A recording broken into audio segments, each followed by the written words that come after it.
Three. We're recording. It's these people that are back again. These people that just keep eating meat and can't stop talking about it. Today we got a host of usual suspects and maybe one or two newish ones. We'll see. Joe Zumbo's back. It hasn't been around a whole lot. He lives all the way down under, but fortunately the bad weather has forced him indoors, so he couldn't escape the video today. So, anyways, Ray's phoning in from Atlanta. And Becky, refresh my memory, you're in Nebraska? Yeah. All right. And Janice, you're up in the Emerald Triangle, right? Yeah. Northern California. Joe's down in Sydney.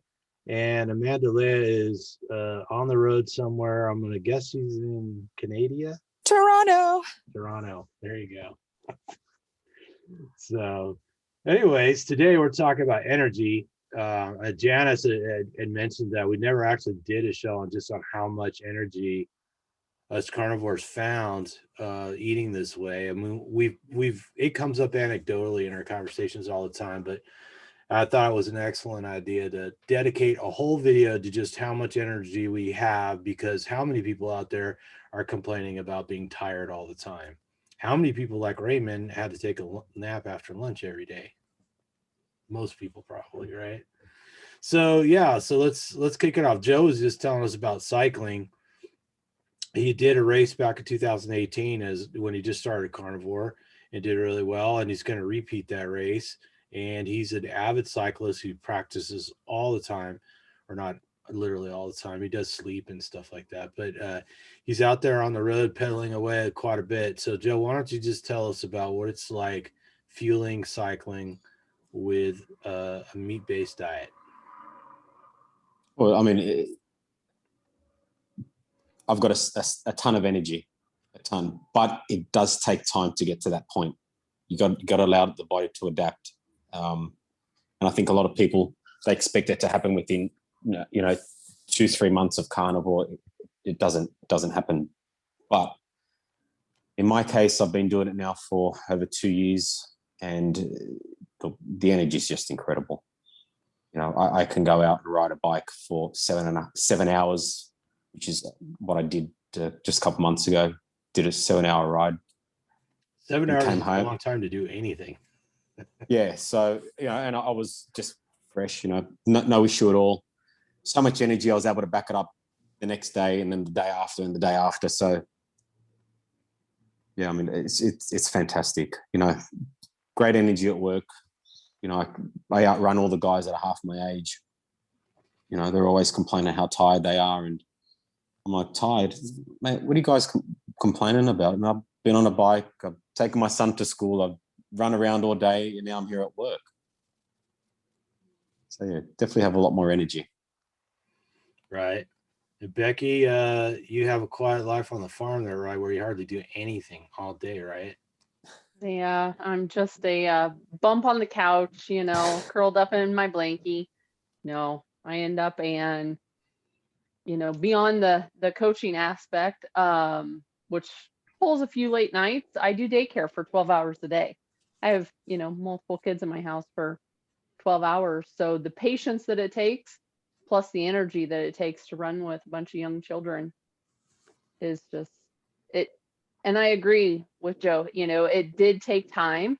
It didn't, even though I was keto prior to being carnivore, it still took time to adjust.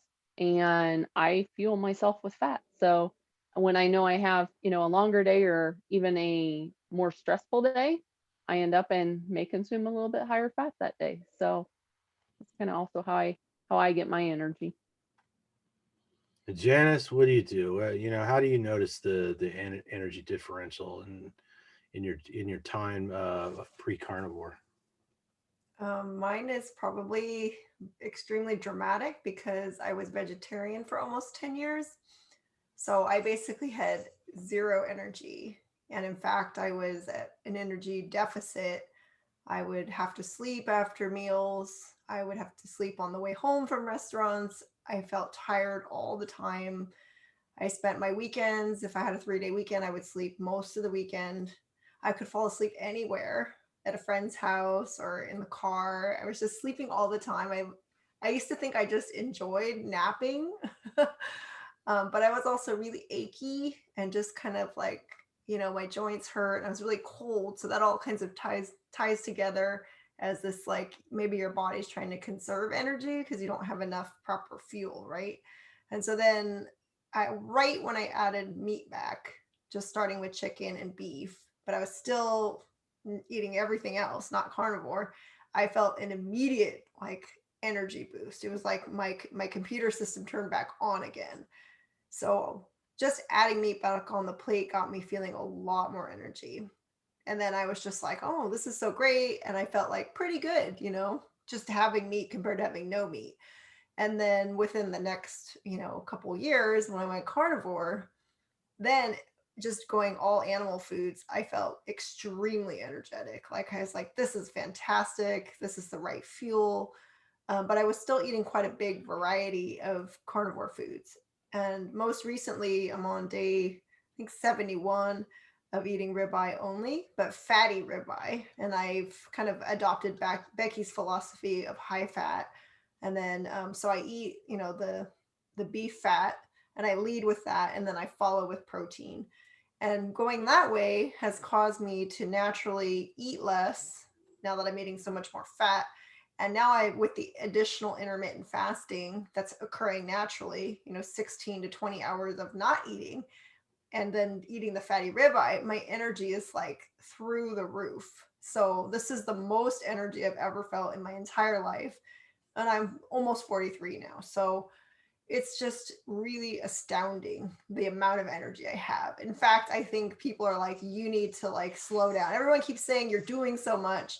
You need to slow down. You need to calm down. And I'm just like, no, you don't understand. I have so much energy, right? So I sleep 5 to 7 hours tops. My sleep is really good. And I just wake up like, bing, ready to go. And then it's like, I have physical energy, which I have not had in my life.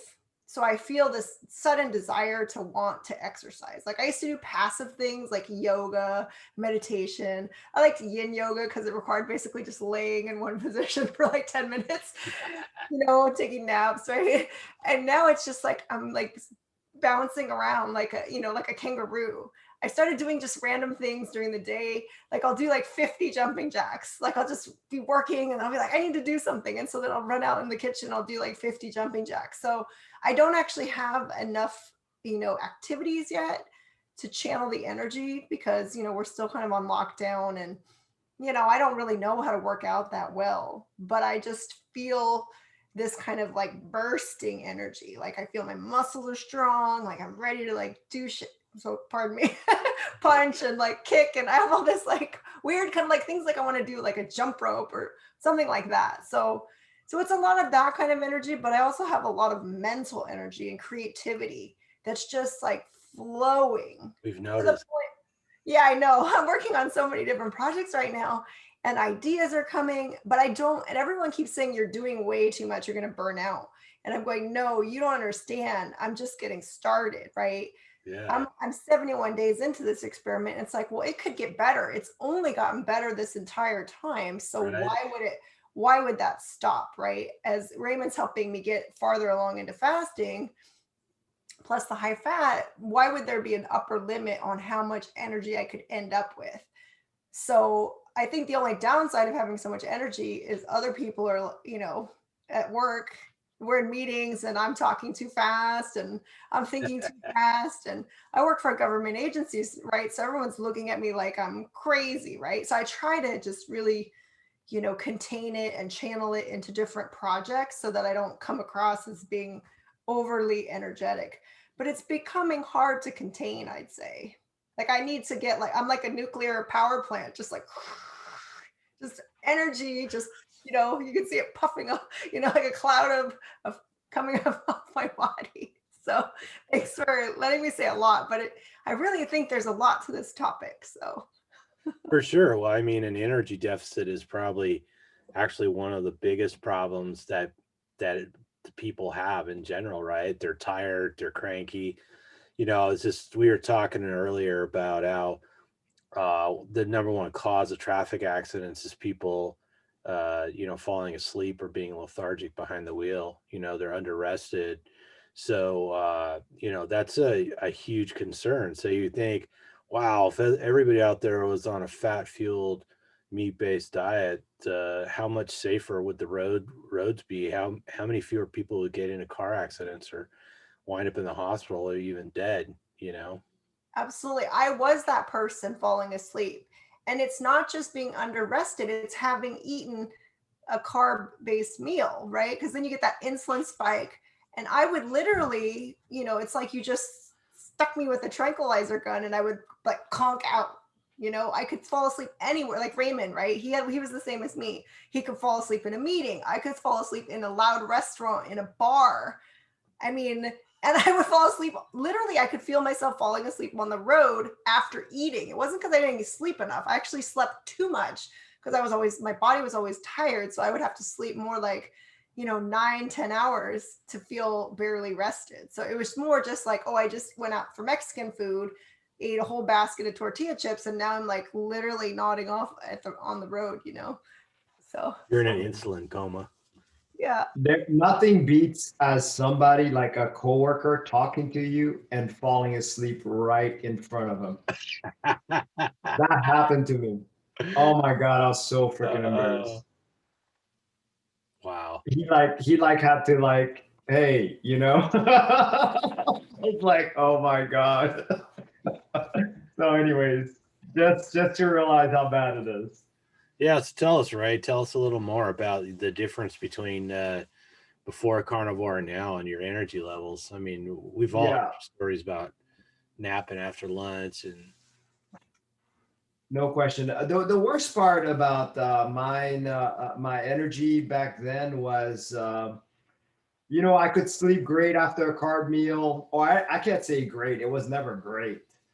But I just passed out. That's the only thing I can describe it. But when it was time to go to sleep, I couldn't sleep. Had rough ways to sleep. Even if I ate something right before going to bed, which I did very often, to make me feel like passing out. So I was hoping to go comatose, and that's how I would do it. But usually that was not successful. I don't know if it's because of snoring or whatever other issues I had. Now, the thing I wanna preface though about energy, what I have, which I'm sure all of you guys can relate to this. It's not like energy like what coffee does to you. It's a totally different. It's like a constant on. That's the way I feel. Like constantly feel like I'm just on this level and just constant the whole time. There's no dip, there's no high, it's just constant. So now I find out that the only challenge I have is probably time.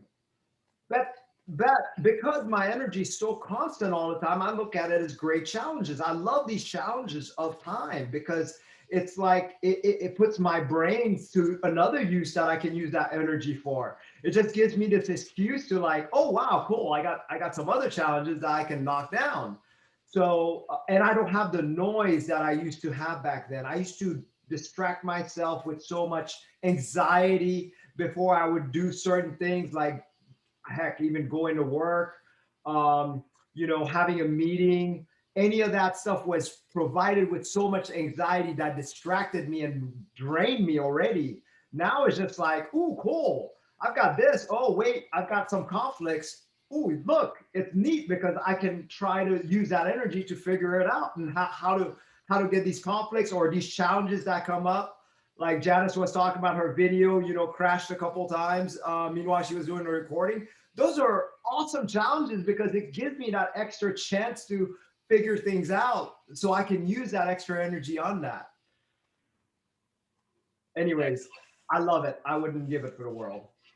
Yeah, so it's a whole nother thing. So everything from athletic performance to mental challenges to staying awake when somebody's talking to you or you're hanging out in a bar apparently is challenging. We've all seen that girl passed out in the bar, so it's nothing new, right? That was me. Let's see if AmandaLeah is ready to talk. I know she's in a car and there's another potentially another meeting going on in the car, but let's see if she's available.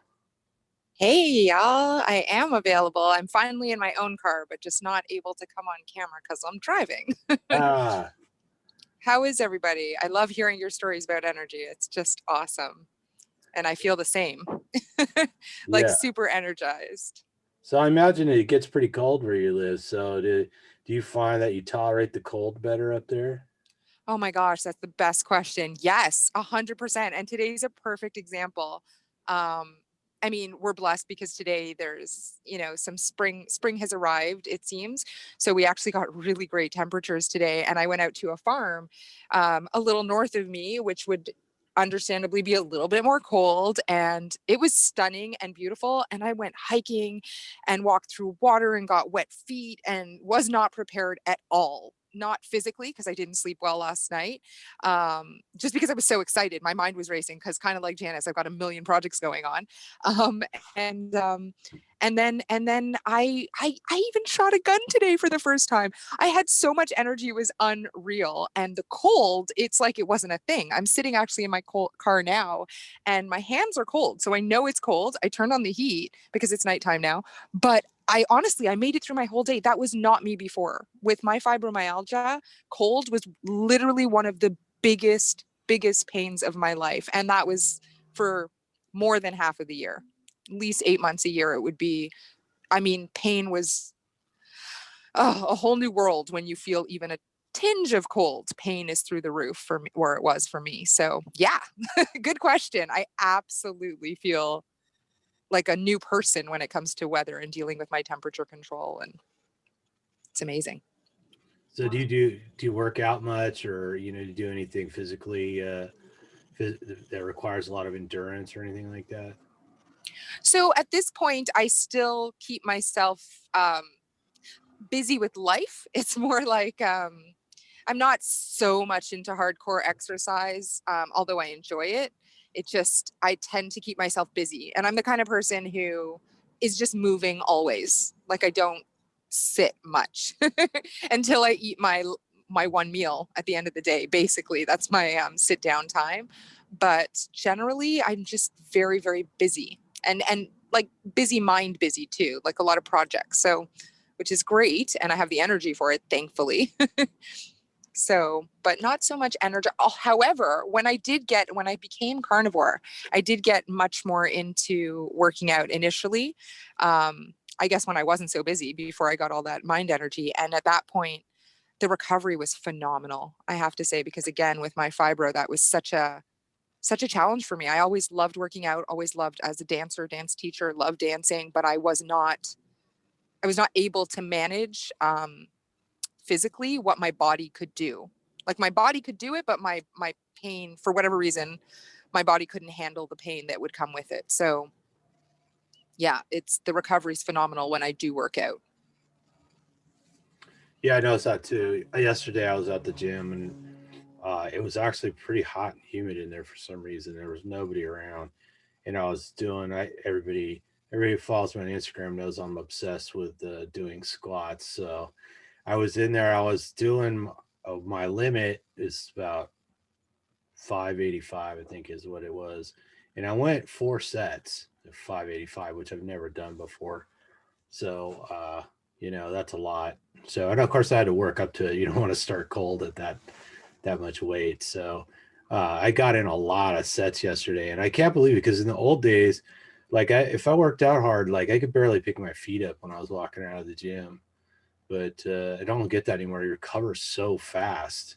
You could do set after set after set after set, and you need like a minute, 2 minutes to recover, and you're ready to do another set. And like you guys all said, when that brain fog goes away, and perhaps the mental energy is the biggest advantage, right?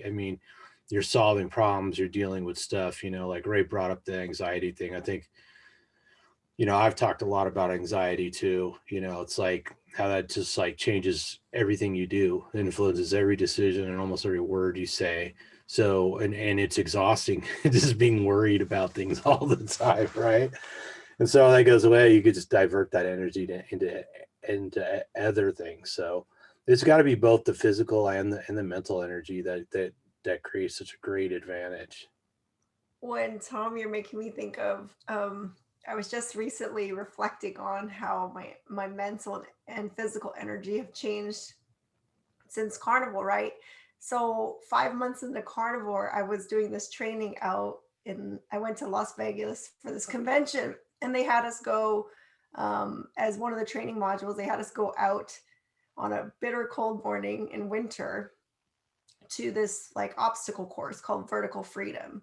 So you have to do all of these crazy obstacles. And it's like, I'm coming from a history of, never being athletic, not being strong, being bad at all sports, and also having a kind of a negative mindset around being cold, right? From all those traumatizing years of being a vegetarian. So this would normally be my worst nightmare, right? Going out on a bitter cold morning with a bunch of strangers to do this horrible obstacle course, which I've never done, right? Nothing like it. And so that morning I came out really early and I had steak and eggs for breakfast in the hotel. And then we went out, and it had all these different things. Like, you have to do this crazy thing where you walk over like up 4 stories, and you have to like hold on to this thing and swing and reach your foot out and hook onto these things that are spaced really far apart, right? Wow. And that wasn't even the hardest one. The hardest one was actually a climbing tower, right? It had like a kind of like the rock climbing gym style. It was a sheer wall, 4 stories. And it had at the top, there was this big round, like thick log, like this thick, that you had to climb over as the last part. And so I'm watching all these people doing it, right? Everybody's trying, we're on teams, and I'm watching and I'm going, oh my God, like I have no idea how I'm going to perform, because I don't really have I've never done it. I have no history of doing it.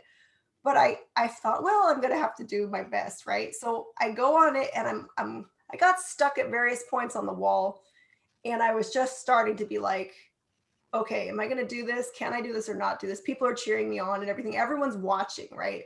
And I just told myself, I suddenly like felt overcome by this like ferocity. I'm like, I can't do this, right? There was no such thing as Confident Carnivore back then. But mind you, I was 5 months in, I was steak and egg fueled. And I just for the first time in my life, just pushed it. And I was the only female out of this entire group who got over the edge, like over the edge. Really? Yeah, I got over and up the 4 stories, climbed over, and I literally started crying like tears of joy, as if I just won the Olympics, because it was such a huge breakthrough for me of the mind and the body. And it was just a surprise, right? It's like we've all talked about, we've had these surprises where, like Raymond talks about, he used to go and like struggle through Orange Theory, but after going carnivore, all of a sudden he has so much energy and he's surprising himself, right? Because you just try, it's like you have this new body, so let's try it out and see what it can do. And I was so shocked, but I guarantee you it's because I was already 5 months in the carnivore and I ate that power breakfast, right? And then the mindset, because I was able to overcome like the previous programming and the limiting beliefs and go, you know what, I can do it. Why can't I do it, right? And that's a carnivore, energized mindset. And I wasn't cold either, even though it was freezing cold, because it's like, the desert in winter is cold. So I think that's an example of where you really do, you just start to feel like I'm able to do all this new stuff with the mental energy and the physical energy. And with those 2 barriers removed, then all of a sudden you can try new stuff, right? Because you're like, well, maybe I can do this, right? Oh yeah. I mean, I know all the time. I'm like, oh my God, I could do all kinds of stuff now that I could never do before. I just turned 50 not that long ago, and I do all kinds of stuff now I couldn't do when I was 25. The problem is being set in your old ways, though. It's like you don't think you can do it, so you don't even think about doing it. For example, a lot of the things I do is the reason I started doing a split is because I saw my sensei do it. And I'm like, I wonder if I could do it. And then all of a sudden, it's something I can do. The reason I even did the 1-arm push-up, I was like, oh, this is cool. My friends were like talking about it at that time, and I just went down and see if I could do it. I didn't think I could. And remember when we were talking about with Charmaine, that was the thing that really led it. I couldn't do it at that time. All of a sudden I can. It's just weird how these things come up. It's like all of a sudden you can do them now. It's like, well, what's up with that? Now the question comes in is that, you know, if it wasn't for the farmer mindset that I feel like I still can't do a lot of things, I think I just won't try them because I automatically think I can't do a lot of things. I don't know if you feel that way too, Tom, but a lot of the things I'm like, okay, I'm just not gonna try it because I don't think I can do it. Yeah, no, I've definitely had it cross my mind like, oh, well, why don't I try that? Because I just got done learning I could do all kinds of things I couldn't do before. You know, both mental gymnastics and just physical stuff. It's like, you know, I think somewhere in there I was listening to David Goggins' book, and he's talking about all these long distance running and all these different techniques and everything. I'm like, and I'm out walking the dog, listening to this, and I asked the dog if she's ready to keep up, you know. So yeah, and then it's so like stuff that was just excruciating before. Now it's like, hell, that wasn't that big a deal. If I kept working at this, I might actually be good at it, you know. So, That's what happened with running on me. I was like, you know, because I told you I sign up for races and I just go run it. I don't train, and I'm like, how does that happen? You know, and I hate running. You know, this is something I've always hated. You know, throughout high school, the whole thing. So it's amazing. I just don't know what this body's capable of. I don't think I'll ever reach or even try the limitations of it. But you know, because I'm not competitive. But and I'm not young anymore. You know, when you're young, you want to compete, and then you know you want to best people and stuff like that. I mean, I'm in my middle age. I mean, I guess I don't know how competitive you are, Tom, because you're doing these squats that are just freaking amazing. You know, well, so I never was very competitive because I was always very unathletic. I tried, you know, I played little league when I was a kid. I played soccer when I was a kid. I tried a little football when I was a kid. I got into archery, and I was good at archery, but I never made it to the top because I was a terrible athlete. If I'd have been more athletic, I could have gone somewhere with it. I'm sure of it now. Now that looking back and understanding, that was what was really holding me back. Some people that were good at were much better athletes, and I think, you know, like we've said a million times, it's probably like 90% diet. You're on the wrong diet, you're never going to be an athlete. It's just how it is.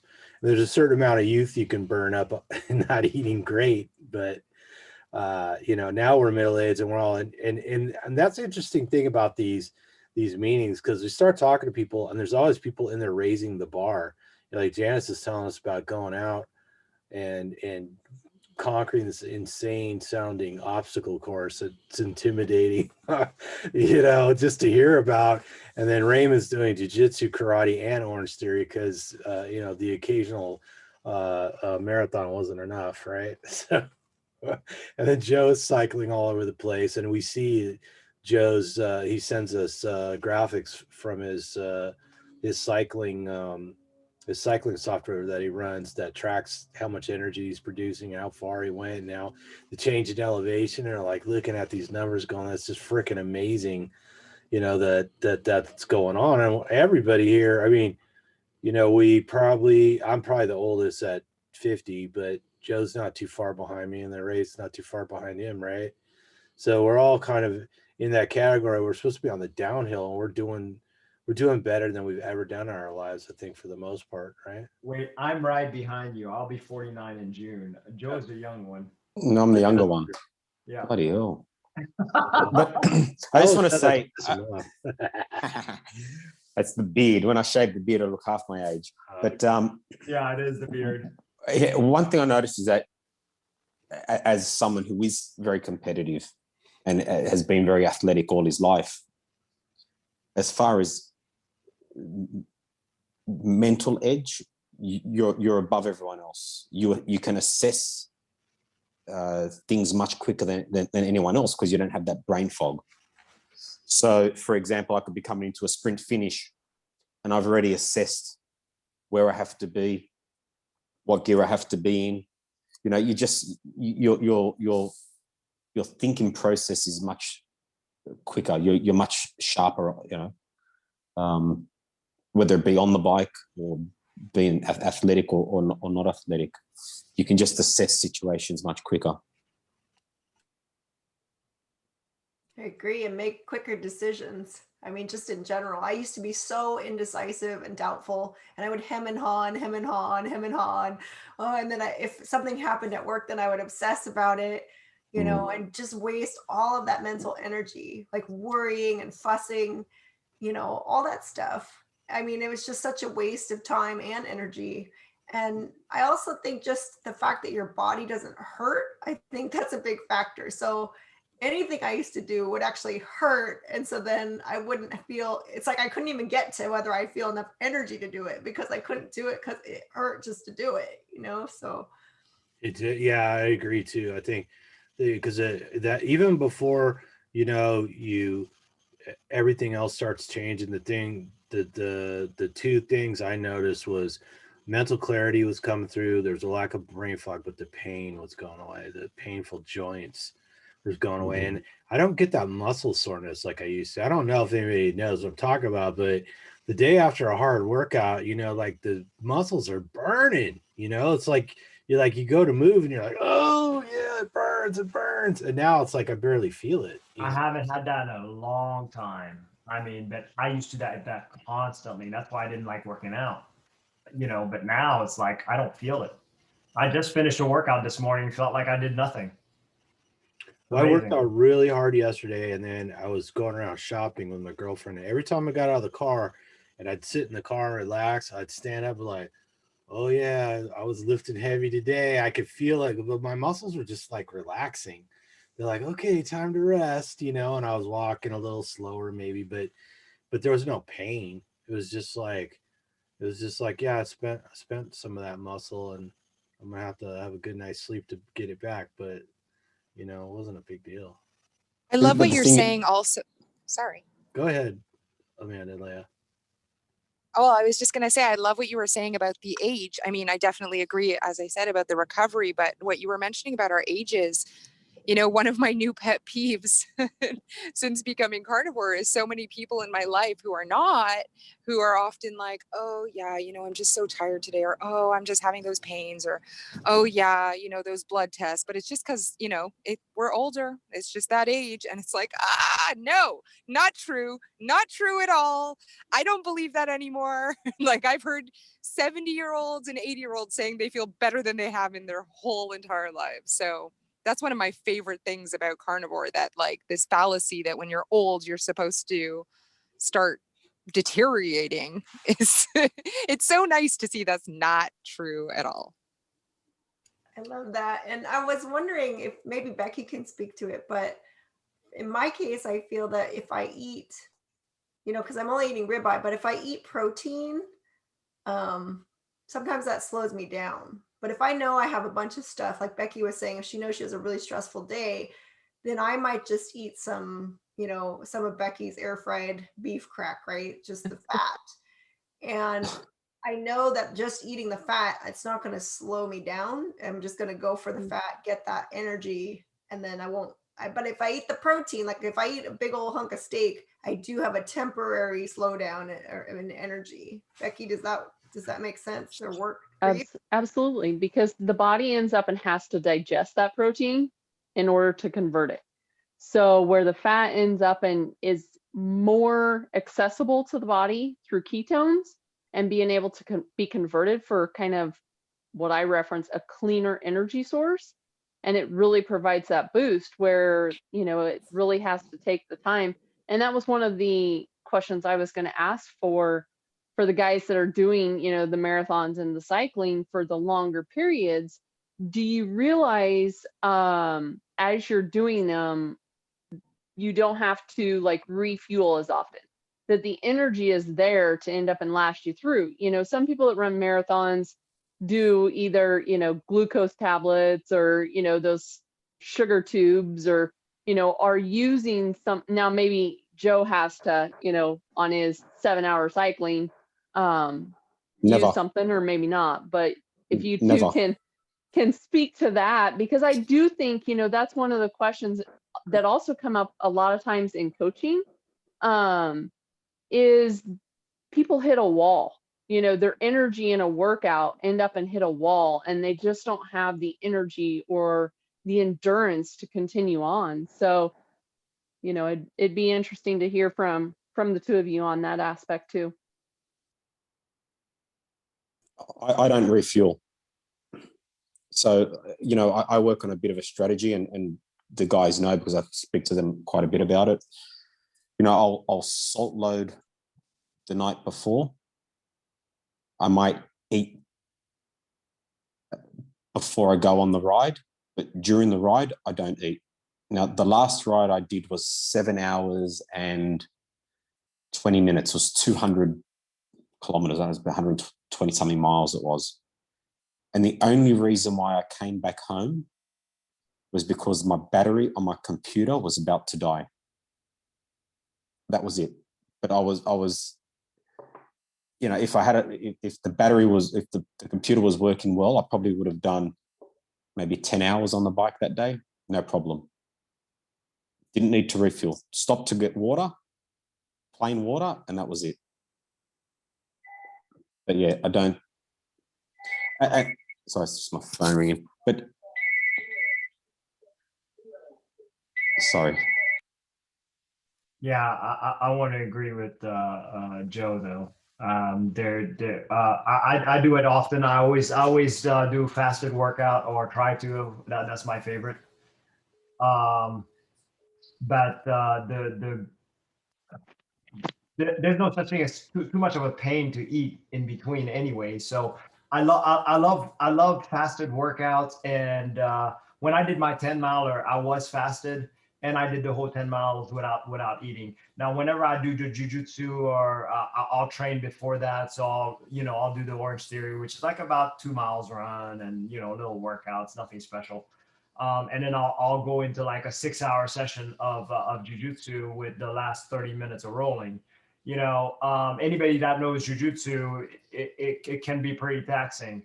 But I'll watch those people take a break, and then we'll do a lunch break for like half an hour, and everybody's eating and they're starving.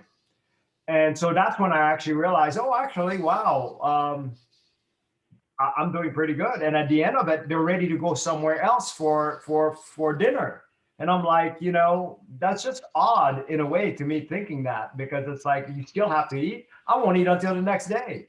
But the thing is this is a great example of the energy that we have as carnivores. I feel is that constant. It's just constantly giving to you this energy, and it's constant. If there's no dip, so that's why there's no bunk, because it's so stable. Constant. There's no higher or But low. Yes. Yeah, but it Yes. doesn't happen it doesn't happen overnight, and it takes time to adapt to it, and it can take, when you're building up to the endurance stuff, it can take up to a year to adapt to it, I mean, I've done now a couple of these 200-kilometer rides where I don't eat on them, and I'm getting faster.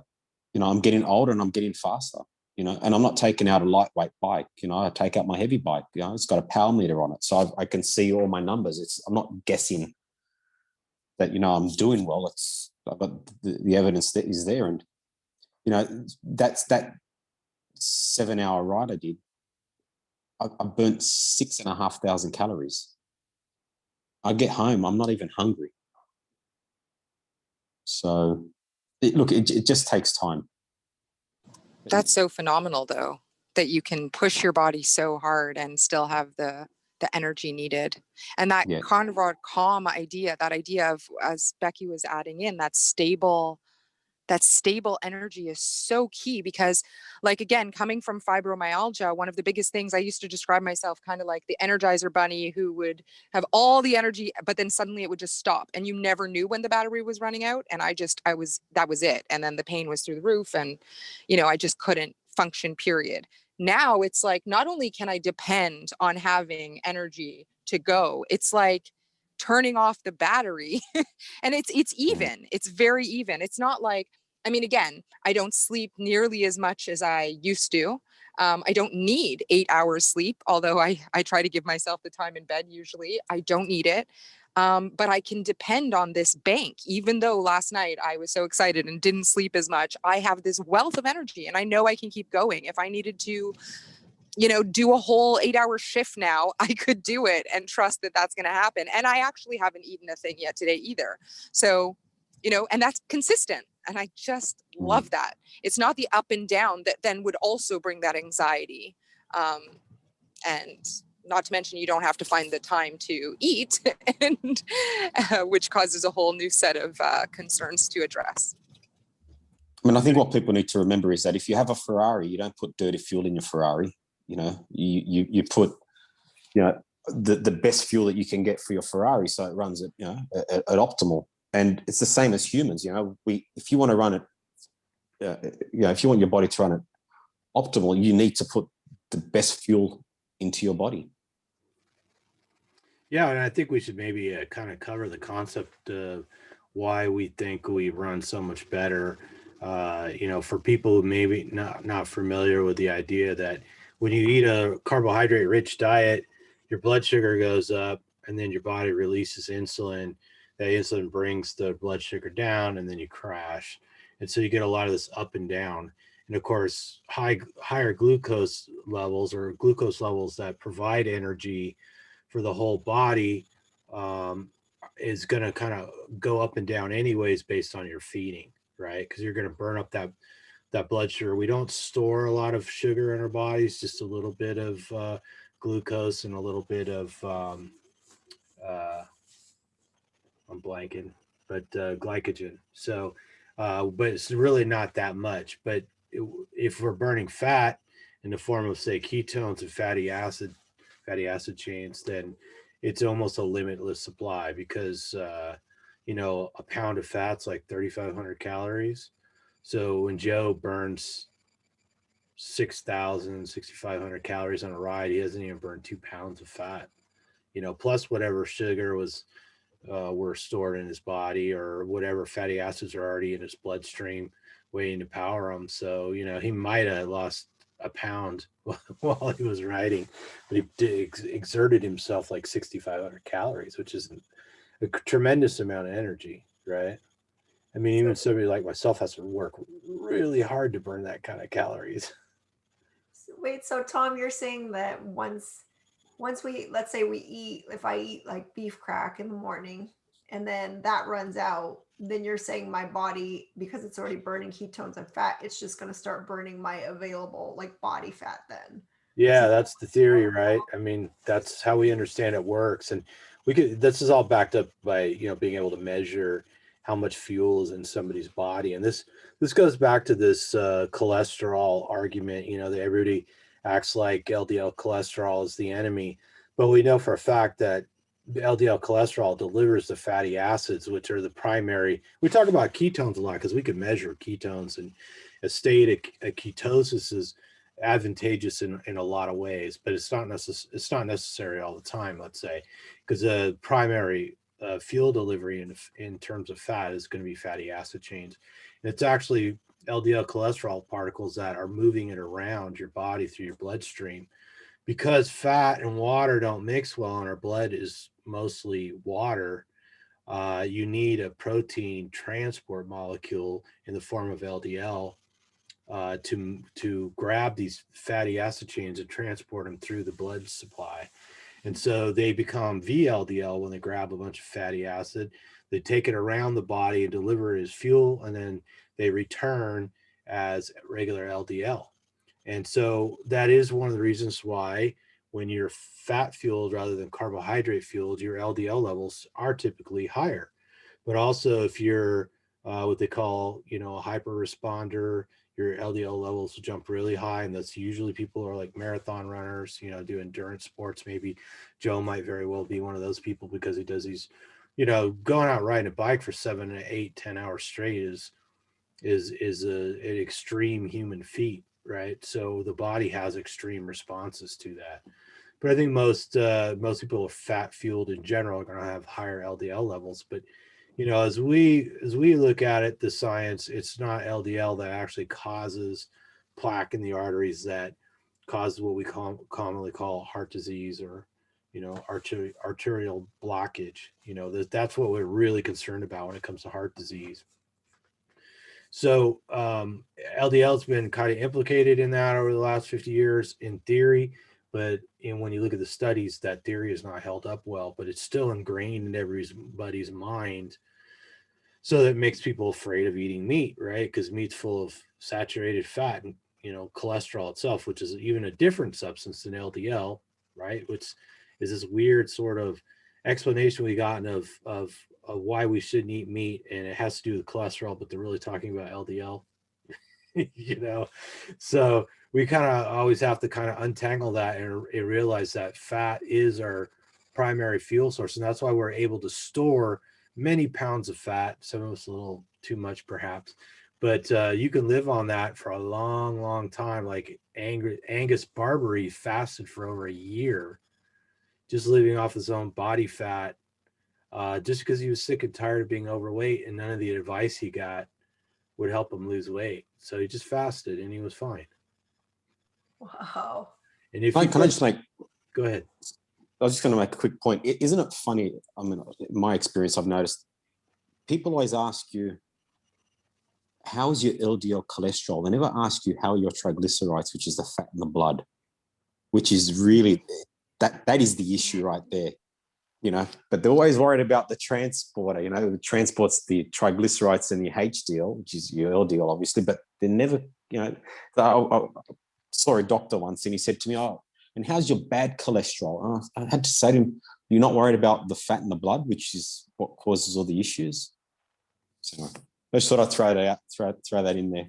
Yeah, I think that's important that we help people understand, how or get a better understanding of what cholesterol is, and when you look at a blood panel, like Joe said, you want to have low triglycerides, because if you have high triglycerides, that means you've been eating too many carbohydrates, and so these triglyceride molecules are being stored in your blood. It's basically excess sugar mixed with fat in your blood, and that high levels of triglycerides are far more indicative of poor health than LDL levels. It's interesting that you mentioned the triglycerides, because mine were super high when I was a vegetarian and I had zero energy. No surprise there, huh? Yeah, well, all the sugars. You can't. We don't have the ability to metabolize sugar, large volumes of sugar over time. That's the problem, because our ancestral mechanisms really evolved falling around mammoths and eating them. Fatty ruminants are what we evolved on, and that's the science behind that is so overwhelming. I'm shocked when people aren't aware of it and or just reject it outright. Because it's staggering how much information there is about this, and how many millions and millions of mammoths we must have eaten. And then when they were gone, we just ate smaller animals, and the evidence is all around us. There's one archaeological dig after another. There's probably 1,000 digs like that going on right now, where they're just digging animal bones out of people's trash pits and these habituation sites nonstop. And those people are like, yeah, that's clearly what we ate. And they find, shells from shellfish and stuff like that is very common as well. So we, if we had access to that, we ate that as well. But we mostly ate fatty animals, and we coveted fat. And the mythology of all the really old civilizations references fat, a gracious greeting might be something like, may you have an ocean of fat, or something like that. That was actually the type of thinking behind how precious fat was for people and for life, and good health. So it's literally written in stone, in case you missed that. And I get that question a lot too, about triglycerides going up. And as someone that eats, high fat, mine are normal. Mine are in a normal range. They're not high. The fat is not causing them to go high. They're in that normal range. So I think we all saw our triglycerides go down, right, when we switched to carnivore. I think we've all. Yeah, mine did. Yeah, I did too. Well, I just recently had a blood test, and my LDL was it's always high. So what is it, lean mass hyperresponder? Is that what it is, Raymond? Yep. Yeah. Yep, because that's what mine am. is. My LDL was high, but triglycerides are normal. But my triglycerides are Now you'd have to do the conversion, like, well, not like, they are 0.5, which is nothing. So, you know, I always say to people, you know, if eating all this fat's going to kill me, then can you explain why my triglycerides are so low? Right. In some countries, that's the new standard, is measuring your triglyceride ratio. And so it's not everywhere that you know, high LDL is really the benchmark anymore. So yeah, it's good that things are changing, and then it's good. And I think that's important that we talk about that, because when Becky says, oh, people are always asking about it, that's because it's on their mind, because we've been brainwashed into thinking that high LDL is some sort of benchmark of ill health. Like Ray and I both had calcium, coronary artery calcium scans, where you can actually see blockage in the coronary arteries. So if you really want some science to figure out whether you're going to have a heart attack or not, you might want to start there, because it's really not that expensive. It's really not that invasive. I mean, you get exposed to some x-rays, but if you're really worried about a heart attack, you probably want to take that risk, right? So yeah. And a real reason to go to carnivore from there. That's the way I see it. Yeah. Yeah, one of these days, Ray and I'll have to repeat our coronary artery scans. Yeah. So Yeah. that'll be interesting. That'll be one for the books. Hopefully we both have lower scores. Although I had like a I'm not 7. doing anything different though. Whatever. I could go higher. I couldn't care. Right. So anybody else got any energy stories they want to capture for all times? I guess we're done. I guess we hammered this one. So anyways, everybody out there, eat some meat and feel better. And whatever you do, Don't Oh, fuck. fall down The carb hole. I did We'll that. get it right one day.